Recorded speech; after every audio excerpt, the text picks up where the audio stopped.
আলোচনা হয়। শুরুতেই সেনাপ্রধান বিরাজমান সার্বিক পরিস্থিতি ও রাজনৈতিক দলগুলোর সাথে তার আলোচনা সম্পর্কে আমাকে অবহিত করেন। রাজনৈতিক নেতৃবৃন্দ এ সময় তাদের বক্তব্য তুলে ধরেন। সভায় বৈষম্য বিরোধী ছাত্র আন্দোলনের নিহত শহীদদের স্মরণে শোক প্রস্তাব গৃহীত হয়। এছাড়া জরুরি ভিত্তিতে একটি অন্তর্বর্তীকালীন সরকার গঠনের সিদ্ধান্ত নেওয়া হয়। সকল দল ও অংশীজনদের সাথে আলোচনা করে গঠিত অন্তর্বর্তীকালীন সরকার যত দ্রুত সম্ভব নির্বাচনের ব্যবস্থা করবে। বৈষম্য বিরোধী ছাত্র আন্দোলন ও বিভিন্ন মিথ্যা মামলায় আটকসহ সকল বন্দীদের মুক্তি দেওয়া হবে। বৈষম্য বিরোধী ছাত্র আন্দোলনের নিহতদের পরিবারদের ক্ষতিপূরণ প্রদান ও আহতদের সুচিকিৎসার প্রয়োজনীয় সকল সহায়তা দেওয়া হবে। সর্বসম্মতিক্রমে বিএনপির চেয়ারপারসন বেগম খালেদা জিয়াকে মুক্তি দেওয়ার সিদ্ধান্ত নেওয়া হয়।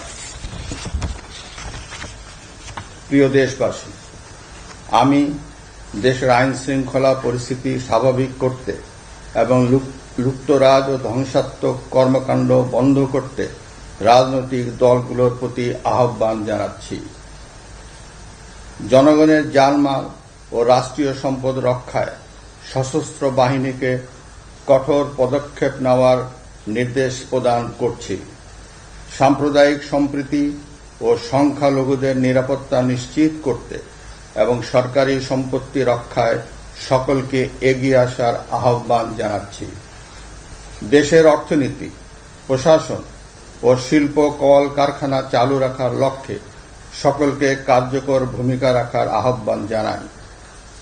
ছাত্র নেতৃবৃন্দ ও শিক্ষকদের সাথে আলোচনা সাপেক্ষে অতি শীঘ্রই শিক্ষা প্রতিষ্ঠানগুলি খুলে দেওয়া হবে। এছাড়া যারা হত্যা ও সহিংসতার সাথে জড়িত নিরপেক্ষ তদন্তের মাধ্যমে তাদেরকে আইনের আওতায় আনা হবে। গণপ্রজাতন্ত্রী বাংলাদেশের সংবিধান অনুযায়ী অনতি বিলম্বে বর্তমান সংসদ বিলুপ্ত করা হবে। দেশের সকল অফিস আদালত আগামীকাল থেকেই স্বাভাবিকভাবেই চলবে।